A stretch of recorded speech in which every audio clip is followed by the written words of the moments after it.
your guns and come on out with your hands up. Or come on out, then slow down your guns, whichever way you want to do it. But I'd give it all up tomorrow to live in a world without crime. I've heard police work is dangerous. It is. That's why I carry a big gun. Aren't you afraid it might go off accidentally? I used to have that problem. And what did you do about it? I just think about baseball. Oh, Frank, stop it. I'm Lieutenant Frank Drebin, Police Squad. It's the crack on the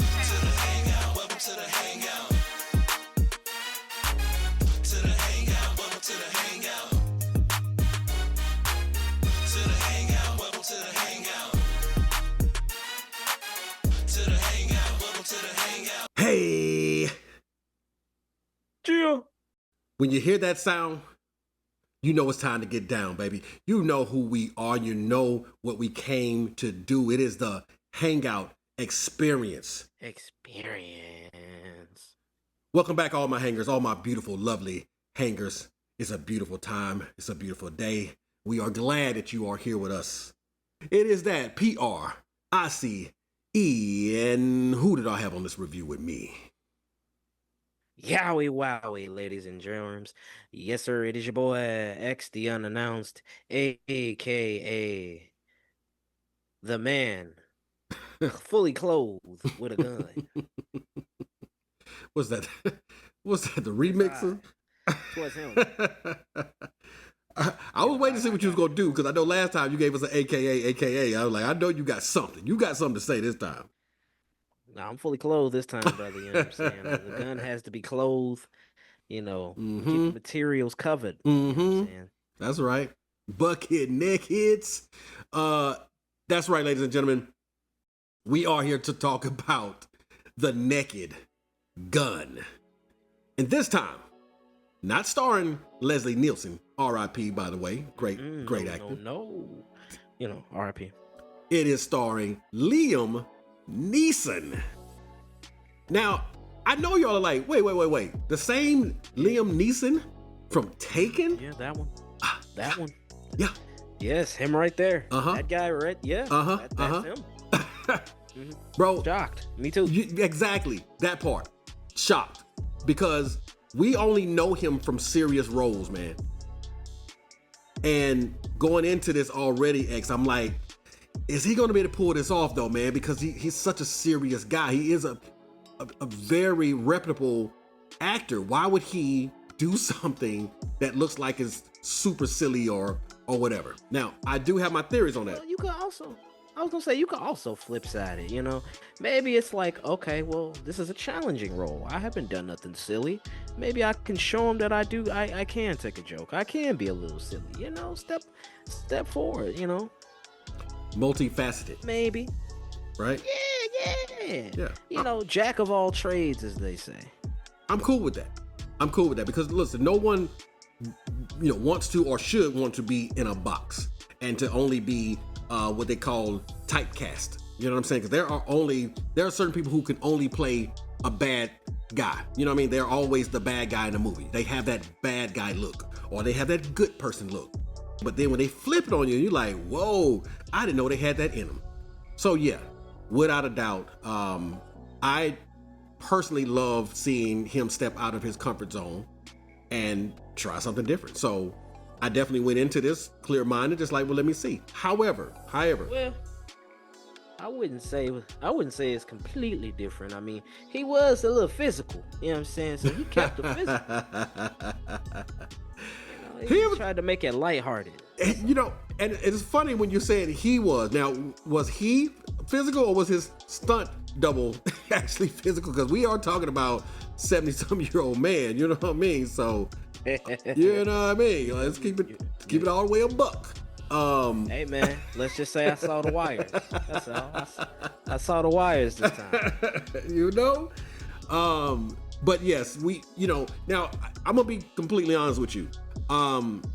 Whatever Liam Neeson was in, I would say before Batman Begins and Taken and all the things that when I first saw him and was exposed to him, if he was in other things, and I don't want to be disrespectful because somebody listening might be, what, you didn't see such, man, he been doing this for umpteen years and all. That's great. But I'm telling you, when I first experienced him, you know, this was around the Taken and the Batman Begin days, so I don't know what he did, you know, before that.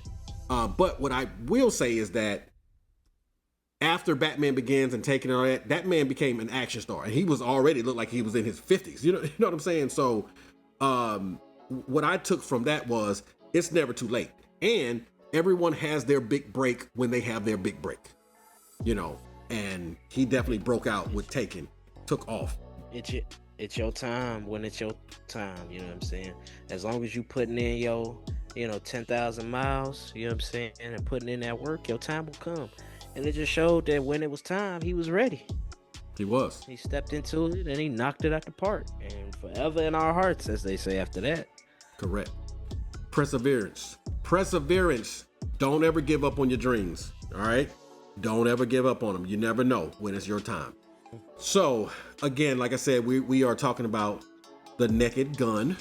But before we can even do anything, if you have been listening to us, if you are truly a true fan of this show, you know the way we got to do this, baby. So, my man, X-A-Million, go ahead and break us off with a little bit of that beautiful beam footage. Yes, sir. We are back, baby. We are back. The Naked Gun trailer, baby. Ooh. Once you kill a man for revenge, there's no going back. A voice in your head saying over and over, "That was awesome." Who are you? Drebin. Detective Frank Drebin. Thanks. Police Squad has always been the elite of the elite. Hi, Daddy. It's me, Frank Jr. Love you. Hey, Dad. Boy, do I miss you.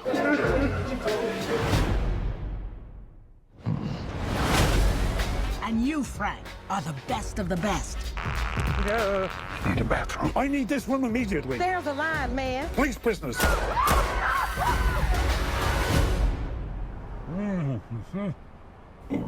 Oh, I'm gonna ruin another suit. Over here, Lieutenant. I think someone murdered my brother. Please, take a chair. Thank you. I'll find them. This is what I do. Says you served 20 years for man's laughter. You mean manslaughter? Must have been quite the joke. They're going to shut down Police Squad if you do not solve this case. Do this by the book. Show a little respect! Why? Who's gonna arrest me?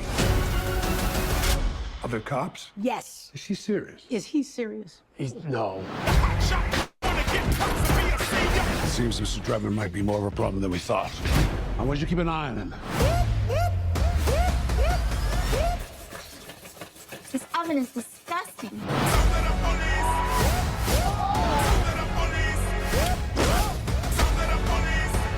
Rest assured, I won't stop until I've found justice. What do you want, little one? Your ass.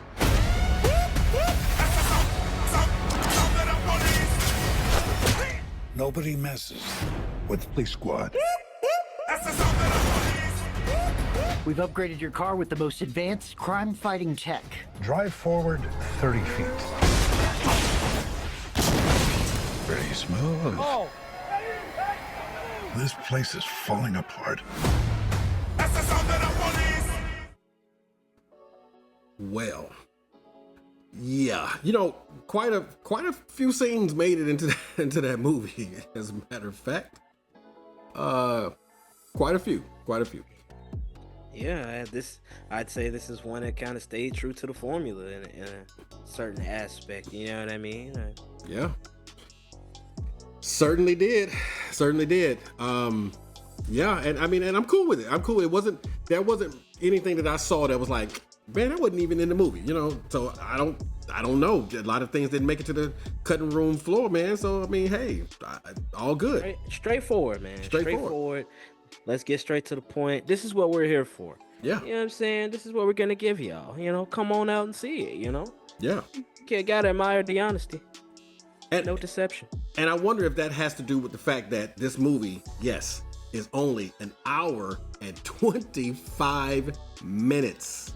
Okay, there are some Disney Plus shows longer than that. You feel what I'm saying? So, not a long movie, a lot of long movie. But if you're wondering, if you have never been exposed to the Naked Gun, the original, or Police Squad or anything, you don't know what this comes from.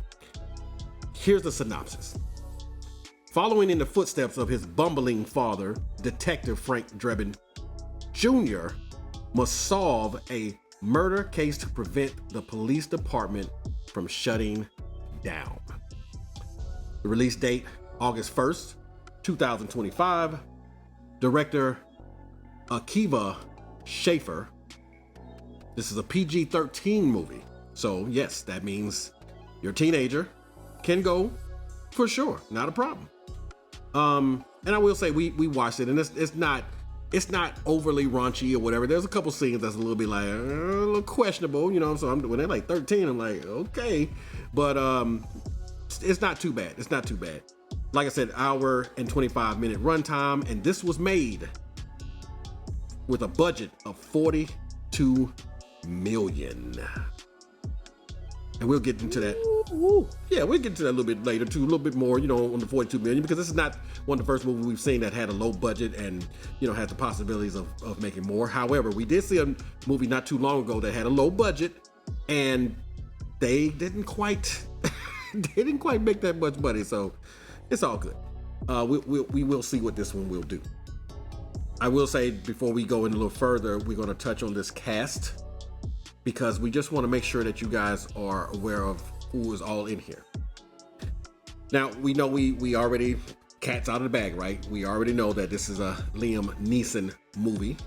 And even if you heard from the trailer, he almost sounds like Taken right then. You know what I'm saying? I mean, his delivery is still serious. You know what I'm saying? Like the way he speaks, still sounds serious. But what I do like, I gotta say, is that they brought my girl back out, Miss Baywatch herself, Miss Pamela Anderson, playing the role. Pam, dog. Pam, dog. You know what I'm saying? Especially like you said, they brought her back outside, She's back outside for sure. Yeah. And she was outside. I'm gonna be honest with you, bro. I'm gonna be honest with you. I was impressed with it. I was happy to see her again, and also impressed with the vibe that she brought to it. Like, she was the sex symbol, you know what I'm saying, in this movie. However, as an older woman though, you know what I'm saying? Like, I would feel like if I was a woman and I saw Pam Anderson at the age that she is and still embodying sexiness on film as an older woman, that would make me feel pretty good. You know what I'm saying? Like, hey, age, being older doesn't mean that you can't still be sexy. You know what I'm saying? It's the way you carry yourself. You understand what I'm saying? It's the way you walk into a room. You know what I mean? And turn heads. And Pam is outside showing y'all that she still got it. Still got it. In a classy way. And it's not that she wasn't even in a bathing suit or anything like that. She was fully dressed and everything, but the way she carries herself, you know what I'm saying, with poise and with class. I was happy to see her doing her thing. Next we got Paul Walter Hauser. Now this is the second time that we've seen him, because we know him as Mole Man in the recent Fantastic Four First Steps, which make sure y'all go back and check out our Fantastic Four First Steps review. It is really good, so come and check it out. Fantastic Four. We working on that, y'all. We're gonna get that harmony. Trust me, it's gonna happen. Next we got Danny Houston playing Richard Kane. All right. Yes, sir. Okay. And we have Kevin Durant playing his, what you want to call, henchman. So, very good cast, that I saw. And, now even CCH Pounder, you know what I'm saying? She plays the police chief, you know what I mean? And I think she really played that part too, because you have to have a strong, presence, strong woman presence as the chief, because in the original one, the chief was a woman as well. And she had that strong presence also. And so to put CCH in there, I was like, okay, it worked. She's totally believable. I mean, she's totally believable as that, no games played, you know what I'm saying? No F's given. And you kind of need that. You kind of need that to balance out what this department goes through, child. I'm gonna be honest with you. You know what I'm saying? You need that strong backbone to handle the nonsense. Correct. That comes with Frank Drebin. Correct. And I'm gonna touch back on that too when you talk about the seriousness against the silliness. I'm gonna touch back on that later, in our discussion. Okay, so a really good cast, man. You know what I'm saying? Strong cast. I was actually impressed with it because, truthfully, that is what they had in the first one. And there are, if you look into this, there are talks about how they actually wanted to put reputable actors into this movie to make it more believable in a sense. You know what I'm saying? To make people more want to come out and actually support it. If you had a bunch of no names in this silly movie, it'd be like, I don't want to see that. But when you actually have people like, oh, for real, he's in this? Oh, okay, well, let me check it out. So I think that was a really smart move. Now, you want to be able to put people in positions and people want to check it out and stuff like that. Go right ahead, bro. My bad. Absolutely. No, absolutely. Now we're going to go back a little bit because what I want to ask you, X, is, have you ever experienced now, if the fans of the show know that you are from a younger generation, we've already covered that, but if this is your first time listening to the show, X is from a younger generation. Like, were you even born during that time of when the first one came out or whatever? So when I'm asking, like, have you ever experienced the original Naked Gun? I have not. I'm gonna be 100% honest with you, but per Wikipedia, the original Naked Gun movie released in 1988. But technically speaking, to answer your question, that means no, I wasn't around for when it first came out, though. But right. Check this out. It was made on a budget of $12 million and earned $152.4 million at the box office. Bro, that is. Can you imagine that? That's like that's the ultimate flip, right? You know what I'm saying? People be flipping houses, flipping cars. That's the ultimate flip. You spend $12 million and you make $152.4 million. $152.4 million. Bro, that is a flip out. If I ain't never seen a flip, that's a flip out. Bro, that basically means one thing, and it's one word that generates, and it's called sequel. Okay, like as soon as those movie producers and what they see those returns, immediately greenlit for the next one. Let's go, baby. They love the first one. Hey, hold my beer. Watch the second. Watch what we do with the second one. Because speaking of, and it's crazy that you brought that up, Price, because the sequel, The Naked Gun 2.5, The Smell of Fear, and not The Smell of Money, because y'all was making money, honey. But they titled it The Smell of Fear instead, which came out in 91, had a budget of $23 million. And guess what they grossed, my dog? You know what I'm saying? How much? Oh, hold on. And $92 million worldwide. So they kept it. Not only did they flip the first one, they said we could flip the second one too. Let's go and flip that one too. 40 million more. And look, they only put like 11 more million dollars into it. You see what I'm saying? They did the first one. Ooh, boy, they in Vegas just hitting all the slots. It's just jackpot. Man, I'm starting to smell a stack of pancakes, dog. The way these are getting flipped. Oof. Okay. But guess what? Okay, is that it? It doesn't stop there either. Okay. The final movie in the original trilogy, Naked Gun 33 and a third. You know what I'm saying? Because you got to keep the measurements going. But we got to make sure y'all know that this is the third one. So, Naked Gun 33 and a third, The Final Insult, which came out in 94, 1 year before I was born. Nice. Had a budget of $30 million. And they go ahead and flip that to $132 million worldwide. Million dollars. Good Lord, that's a lot of money. So a lot of people might not say it's a big flip because okay, y'all just flipped it and made 102, but the green was in the green, dog. The flip was the flip. For sure. Listen, I don't see that as bad. You know what I mean? I mean, now, as you like to call it, a trilogy. Shout out to that birthday boy, CBR. CBR. You know what I'm saying? Trilogy. Definitely. Yeah, I mean, happy birthday, country boy, Ray. So I don't see that as bad because you spend $30 million and you still profit $100 million on your third movie. Now, keep in mind now, bro, you know, sequels don't always have the greatest history. You know what I'm saying? Because it's hard to outdo the original. But on this one, the second one definitely outdid the original. And the third one did well enough because they only made 3 of them. So it didn't tank or anything. I feel like that's a solid franchise. And if you're listening to what X said, that is exactly why you would want to bring back and revitalize a franchise like this.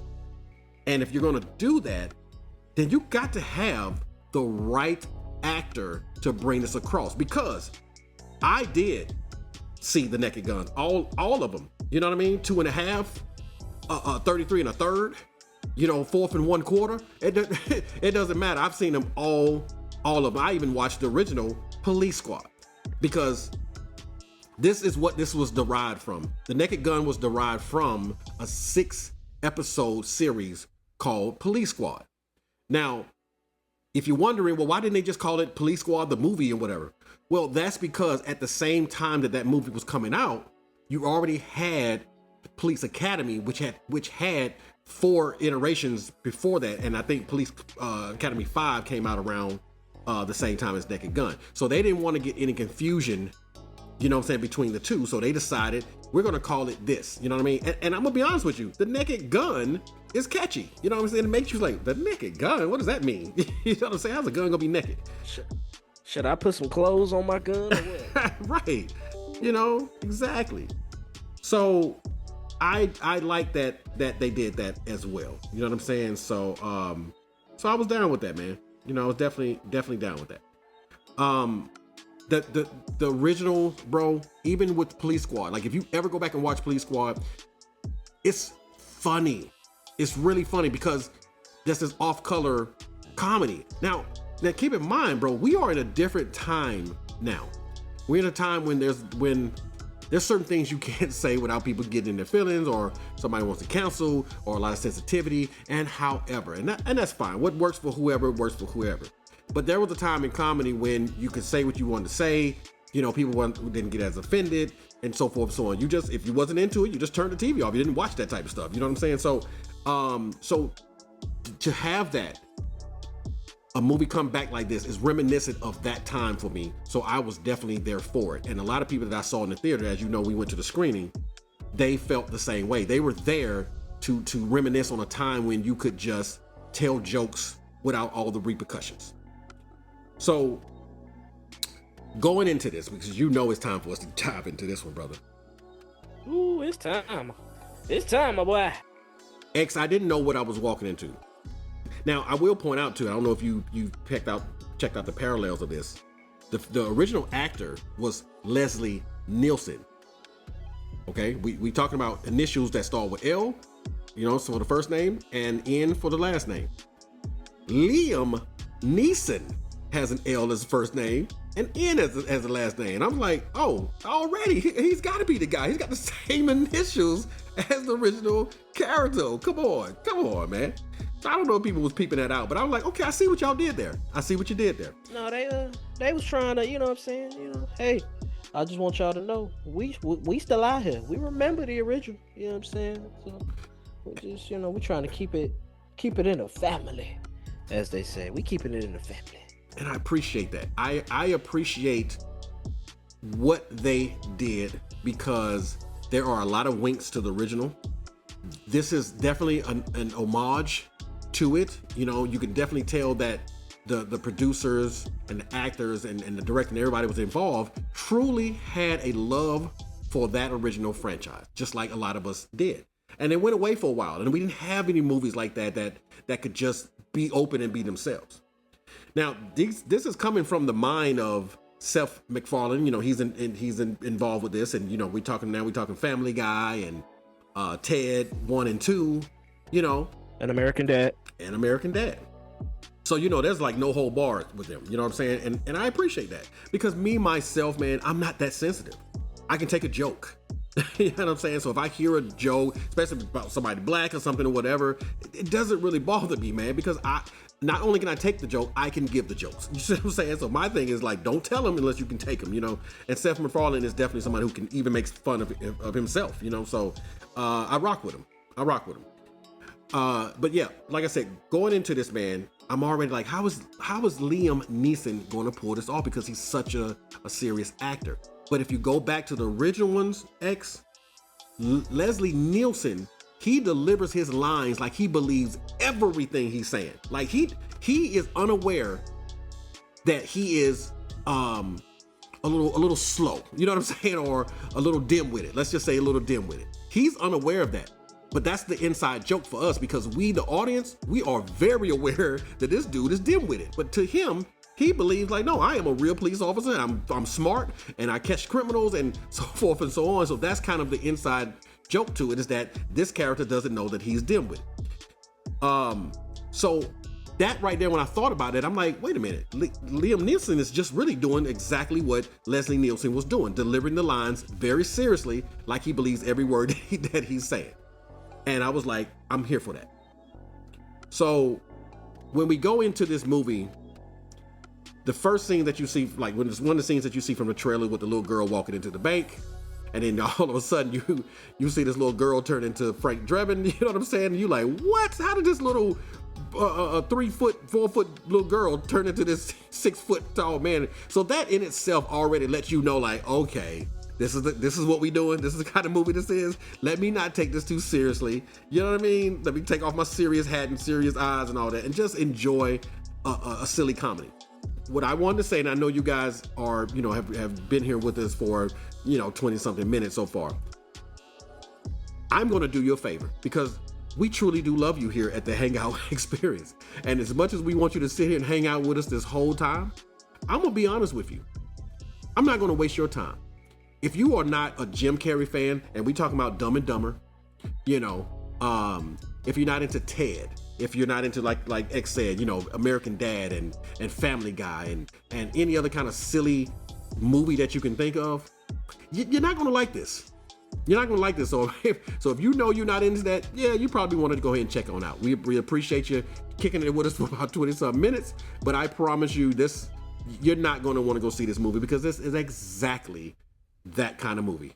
It's very silly. You know, I would say borderline could be corny, depending on who you are. You know, that is very subjective. What is corny to someone is hilarious to other people. And I know that X and Timmy are my witness when I say this. For some reason, we actually seem to have a human hyena in our theater. And I promise you, when those jokes were said, that person was like, whoa! And if he's listening, you know, look, we appreciate you, brother. You know what I'm saying? Shout out to you. You lit up the theater. Shout out to you, man. I'm glad you enjoyed The Naked Gun, brother. Absolutely. Really, absolutely. I almost choked on their popcorn. They were laughing so hard. You know how people laugh so hard and they got a funny laugh that they make you laugh? Like whatever they're laughing at is not necessarily funny, but them laughing at it. But it's just it's just the fact that they're laughing at it and how hard they're laughing kind of makes you want to laugh at it. That's exactly what it was. So believe me, to some people, this movie was hilarious. Like I said, you know, we start off in the bank. We basically get to see Frank Drebin. I mean, he's doing his thing, man. I mean, he still got them hands. You know what I'm saying? He's doing all kind of stuff. You know, he's beating up the bad guys. He's slinging them all around. But to give you an example, okay, because we don't spoil things here, but to give you an example of the kind of comedy that this is, he's beating up the bad guys, doing all this thing, and at one point in time, you know how they'll grab somebody and use them as a human shield when people try to shoot at him? Well, he grabs somebody, and then all of a sudden, that person is a dummy, right? You know what I'm saying? That they're a stunt dummy. And you can see that it's a stunt dummy because the way the legs are swinging and all that. But But that's what it's supposed to be. We're supposed to laugh at that, because if you watch some of these serious movies and you really pay attention, you can see when there's a dummy that they've thrown off a building and not a real person. You know what I'm saying? Because you can tell the way a body falls. You know what I mean? So it's just an inside joke, inside wink to Hollywood themselves. You know what I mean? Like, hey, Hollywood, don't take yourself so seriously. You know what I mean? Yep, so, the phrase "on the nose" comes to mind, brother. Right there on the tip of the nose. Absolutely. You never lie. So again, bro, I was there for that because I was already aware. And you and I talked about it before. I was like, hey, X, just don't take this seriously. You know what I'm saying? This is going to be super silly. Just go into it with that mindset. You'll be fine. And so we basically spend the majority of this movie with jokes like that. But I will tell you, there are a couple of cringe-worthy moments that make you say, ooh, that kind of punch to the gut. You know what I'm saying? And if you super sensitive about I don't know, maybe your sexuality, your gender, your race, this might not be for you, because they go there. They go there a couple times. Me, myself, I wasn't offended because some of the things that they said was like, oh no, that's real. You know what I'm saying? That's true though. You know what I mean? Like I can laugh at myself. You know what I mean? I know the stereotypes when it comes to being a Black American. You know what I mean? So I can laugh at certain things because I'm like, yeah, that's true though. You know what I'm saying? So I'm not offended by it. I can laugh at myself, and I like people who can laugh at themselves and not take themselves so seriously. And I personally feel that this is kind of needed, dog. Like where we are right now, the tensions are super high. So to have a movie where we can sit back and laugh at each other, the things that we do and all this stuff here, and just watch this guy be super dim-witted, I think that was needed. I really do, bro. So I was a little lenient with it. You know what I mean? I didn't go in there expecting this to be like Oscar-worthy performances. I went in there saying, make me laugh. Just make me laugh or make me chuckle. I can laugh. Yeah, as long as I crack a grin, chuckle, laugh, you got me. You know what I'm saying? But that's also why I appreciate you saying, hey, X, strip away the serious tone. I know the main, because you already knew what my problem was. The main actor is known for being serious. Right. Liam Neeson is a very serious toned actor, as we brought up in the beginning of this review. Right. So I was like, how do we make this work with someone who is perceived and typecast, as you would say, as this serious guy, serious action guy? Well, and you said it best. I mean, he's already told you that he has a certain a certain amount of set skills, right? Set of skills, particular set of skills, and laughter and comedy is in that tool belt as well. Absolutely, I see. Absolutely. So yes, Frank Drebin is from the police squad. He's a detective, and we found out that he's a junior because I think originally people didn't know, is this a remake? Is it a reboot? No, it's a continuation, because he is absolutely the son. And there, even in the trailer, you'll see there's a one moment where they actually showed the original actor Liam Neeson on a picture frame, and he's basically saying, hey, daddy, I just want to make you proud, and and then we go down the list, the guy who was the original Frank Drebin's partner, this Frank Drebin, his partner is his son, and then we go down the list, and then we get to OJ because OJ was in the original Naked Gun. And we get to OJ, man, and then Orenthal James. OJ, baby, the juice is loose. And we get to his son, and he looks at the camera like, yeah, no. That's funny to me. You know what I mean? That's funny. I'm like, come on. We know what what went on with OJ. You know what I'm saying? And like Chris Rock said, I'm not saying he should have did it, but I understand, right? So for them to do that, I'm like, okay, here we are. This is what we're doing. I'm here for this. But what we do find out is that there's some kind of conspiracy going on. Someone is murdered. Okay. And they're murdered in a fashion where it kind of ties today when we come to automation and AI and all this technology, right? And so Frank Drebin, who, now this is the part where I told you I wanted to bring back. Yes, he's dim-witted. Yes, we know it. But in order to really sell a dim-witted person, you have to have some what they call the straight man, somebody who plays the straight man. And that's like the captain. The captain played the straight man in this movie. Like, she isn't silly. She isn't dim-witted. She is absolutely sharp. She's the captain. I mean, the police chief, and or the captain. I think she might have been the captain. And she plays it. She plays it seriously. She literally asks, "Is he serious?" You know what I'm saying? So I like that they did it. Not everybody in here is dim-witted. Not everybody in here is silly. They're playing it like, no, this is how this is supposed to go, really. So I was really cool with that. And like I said, they found CCH Pounder to play that role, and she's like that serious black mama, you know what I'm saying, who don't play. She got that serious look.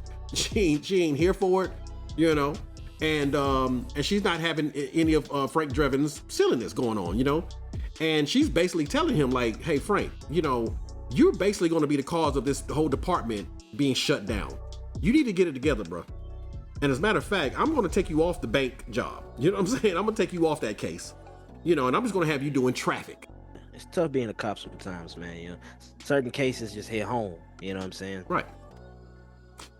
But, Frank is Frank, and we knew from the original one, his father didn't give up. He was Detective Frank Drebin. He's going to always try to get his man. Now, enter the chat, Pamela Anderson. Man, I'm gonna tell you something, dog. The scene, with the scene when they brought her in with, bro, when they had it, and you had that silhouette of a sexy woman and everything like that, and he opens the door and it was the coat rack. Yeah, man. That was see, like, as I'm gonna elaborate later on, like, there were moments where it was a genuine laugh, brother. Like, they didn't have to try hard. That was just genuinely fun. I'm laughing thinking about it. Literally, and then she says, "I'm right here, detective." Right? Looks to the side. Oh, okay. Right. Yeah. And she's actually still looking like the silhouette, though. I was like, that was just really cool the way they did that. And of course, from the trailer, you heard the joke. I mean, now it plays differently in the movie where he's like, "Hey, take a chair," and she's like, "Oh, that's okay. I got plenty of chairs." You know what I'm saying? But of course, obviously, I think I will take this chair.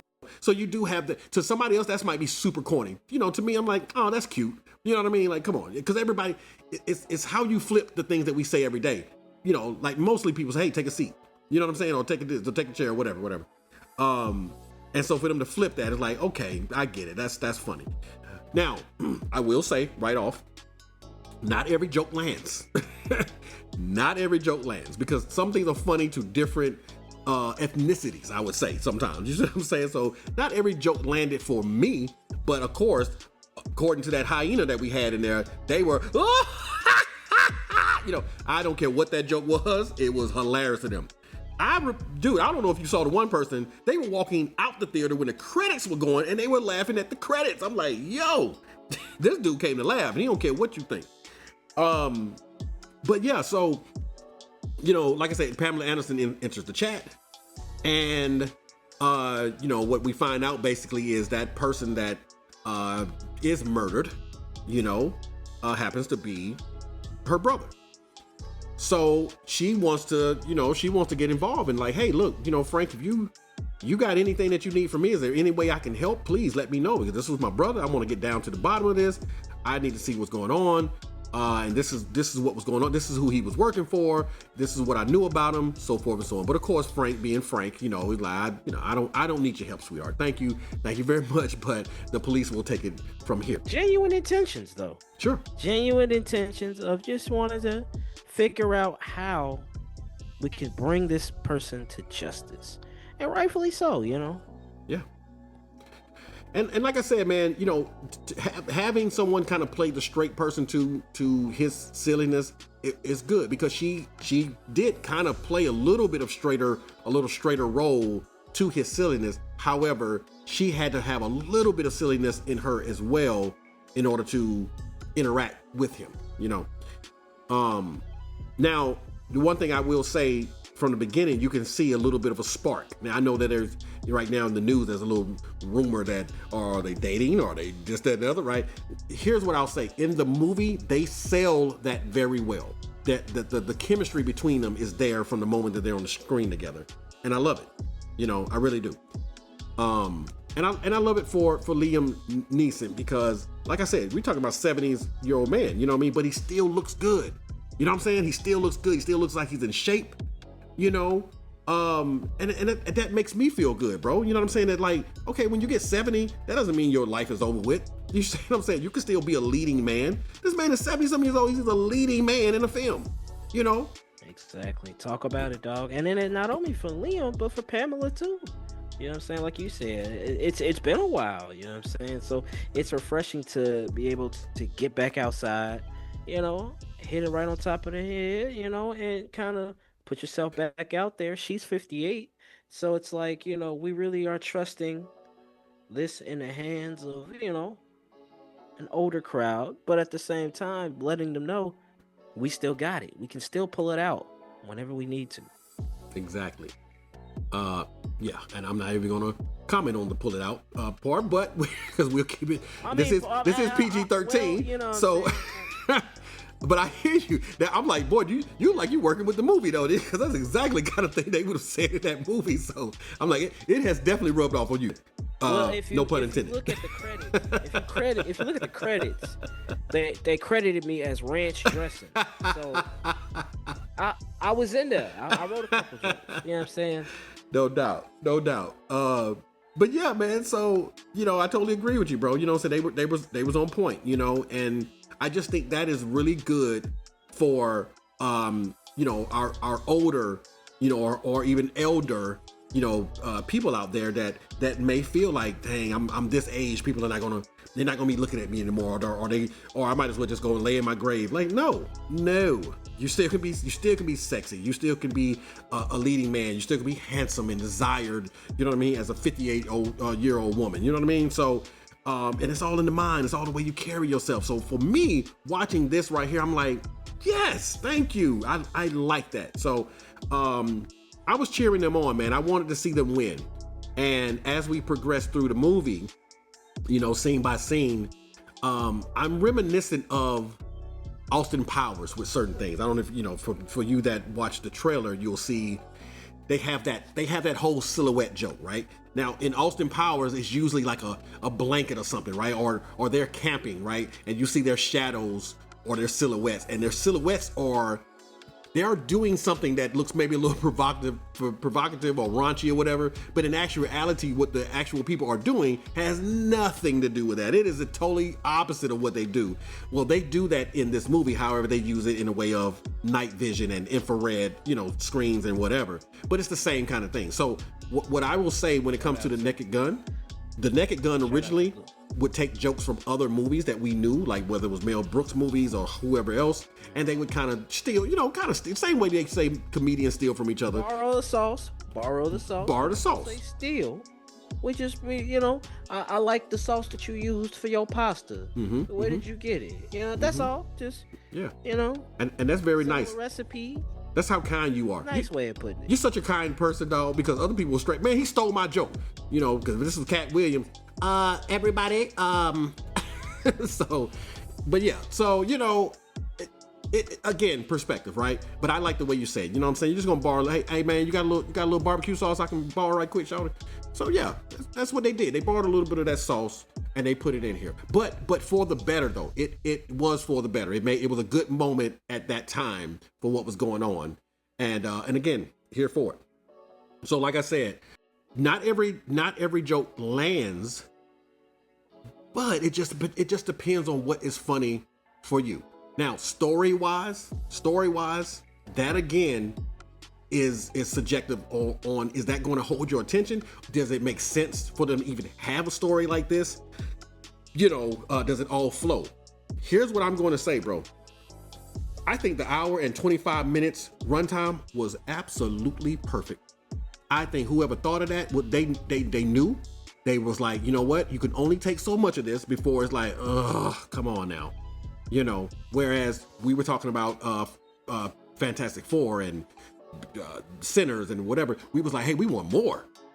Yeah, I was good with what they gave me with Naked Gun. I'm like, perfect runtime, you know? Oh yeah, the perfect get in, say what you gotta say, and get on out. No hesitation, straight to the point. Yeah. You know, and then you can hit him. You can just hit him back to back.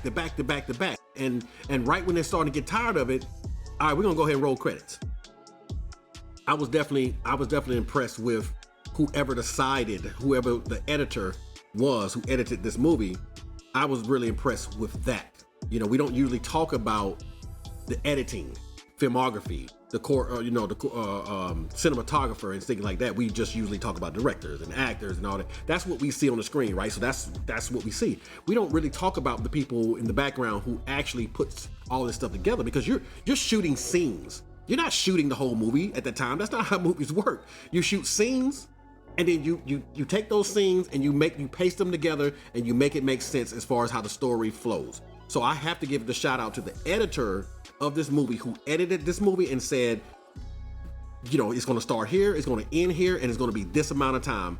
Good job, buddy. Good job. So you did your thing, big homie. Bro, you did your thing. Did he not? Now, I'll be honest with you.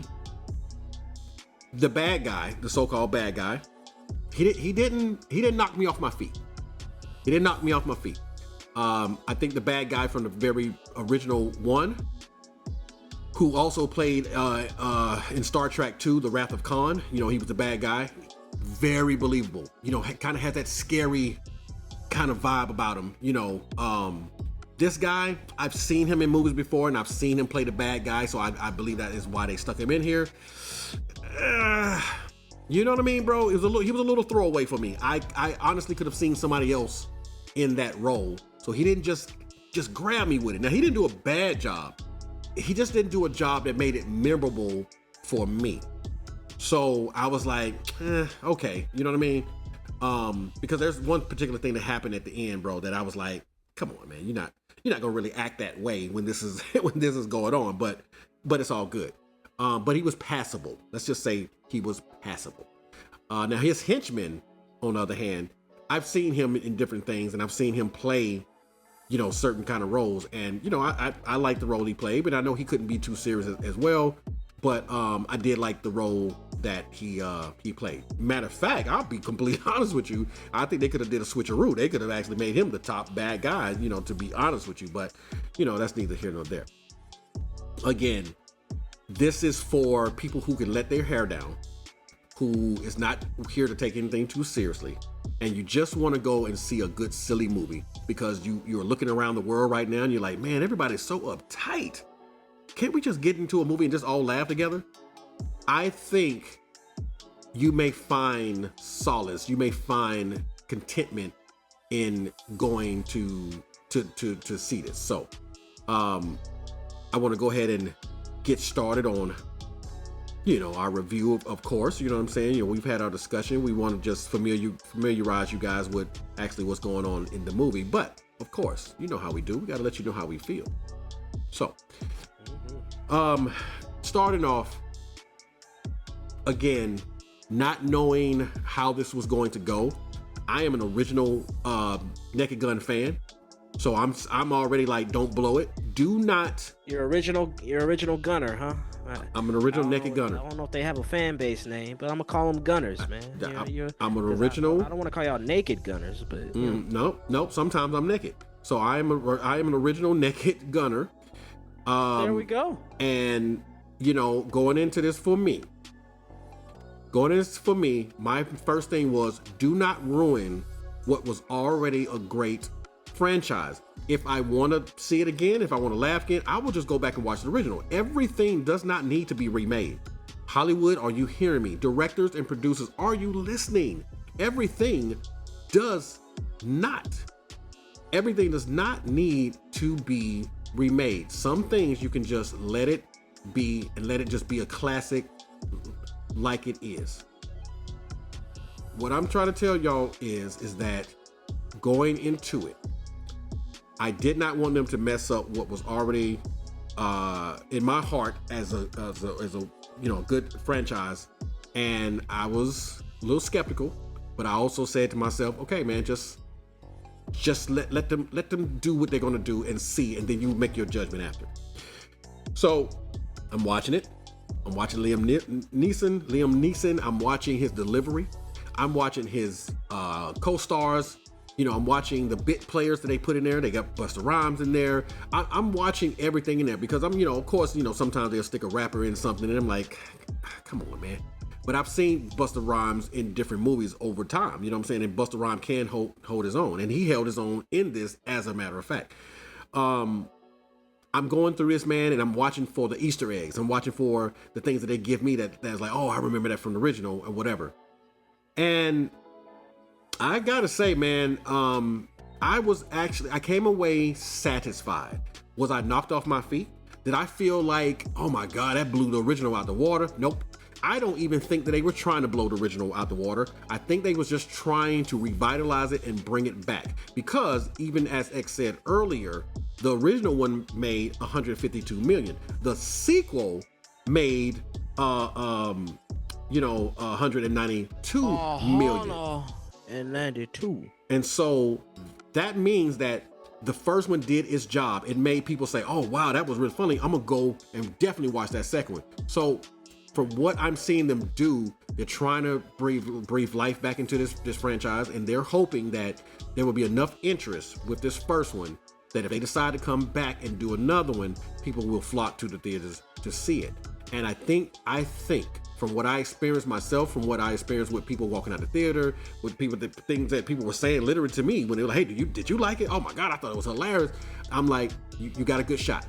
You got a really, really good shot because this movie is not bad. Just understand that you have to go into it with the mindset that you're going to see a lot of silly stuff. Matter of fact, there's going to be moments that you're going to probably groan like, come on, man, that's a little corny, or that was a little lame, or whatever. But those moments are far in between, because for the most part, it is quite enjoyable. It is quite funny. I promise you. Listen, if you sit through that movie the whole time and you don't laugh or chuckle, there is something wrong with you. Like, you don't like to laugh or chuckle. You are not a happy person, because there are moments in there that are just undeniable, will make you at least chuckle. You may not bust out laugh. You may not do the hyena. Oh! You might not do that, but you will definitely be like, no, they silly. You may say, man, y'all so silly.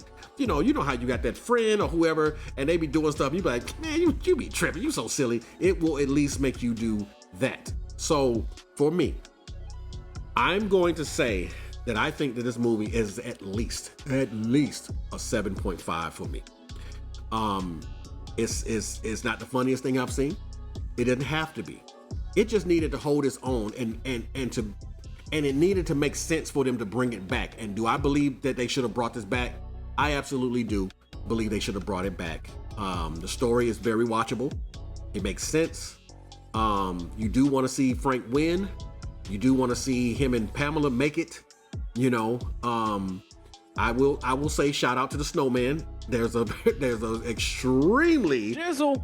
There is a extremely funny scene in there with the snowman that had me like, okay, they're going there, and it was funny. So I'm a hold mine's at 7.5. So there it is for me. All right, so what you got? Oh, my bad, dog. I thought we was talking about Young Jeezy, dog. I'm Snowman. Yeah. Nah, we ain't talking about Thug motivation. You feel me? You know what I'm saying? Mm-hmm. But never mind. I forgot. I saw the same movie as you. Correct. So, The Naked Gun. Now, ladies and gentlemen, boys and girls of all ages, in the good Lord's year of 2025, a lot of what Price said earlier is true. 1988 was a different time. 91 was a different time. 94 was a different time. 31 years later, 2025 is a different time. Now, again, I'm gonna go back. I'm gonna watch the older ones. You know what I'm saying? To help gain a little bit more of an understanding. But if I'm solely grading this film based off of what I saw, let's talk about it, you know? Shout out Cody Rhodes, the bartender, you know what I'm saying? This movie to me, with the expectation that I had on it, you know, you go flat, you know what I'm saying? You want to take it in as it's meant to be taken in, right? So I'm ingesting this movie. There's moments where I genuinely laugh. I find that funny. There's moments where I'm like, kind of forced. But in the good Lord's year of 2025, I can tell y'all, from my perspective, you know, being born way after this franchise was even established, it's a good movie. It's a good movie. I think the casting on this was spot on. I think, you know, as far as what it sets out to accomplish, right? And I think Price mentioned this point earlier. With the first one, you're just trying to establish something. So with the not even a remake, but the continuation for Naked Gun 2025, I think it did what it needs to do. I think this movie will do what it needs to do. I think it will get it out there for everybody else and see who can come to the theater to see it. Now, for me specifically, force. A lot of forced feelings. You know what I'm saying? I'm like, And then when I sit back on my experience, because, you know, the screening was a few days ago, as if we're recording this, some of those laughs came from other people laughing. You know, I kind of got to look around the you know, with my seat during the screening, I was able to kind of take in the audience a little bit and take in everybody, kind of take in this film. So, you know, the enjoyment is there. If you feel how you feel about certain things, this may challenge that in the good Lord's year 2025, and you have every right to feel how you feel. For me, like I said, an hour 25 is appropriate. It follows the formula with the rest of them. I think it lives up to the sequel. I mean, the trilogy from back then. But I don't know, man. I came out of that theater and, you know, I couldn't shake the feeling that I had, man. I think for me, you know, and I'll just get straight to the point. I think for me, the movie kind of lands at a 6. It's a good movie. I'm not saying it's bad. I'm not saying it's terrible. You know, I'm not saying this, you know, this is a wait for streaming and then go see it. If you want to pay your money to see it on a Flat Out Tuesday, go see it. Enjoy the laughter with everybody else. Enjoy the laughter with your loved ones. But for me, yeah, I'm gonna go back and watch the franchise. I'm just not sure how invested I'll be in this franchise as it goes forward. You know what I'm saying? So my heart, I'm sitting at a 6.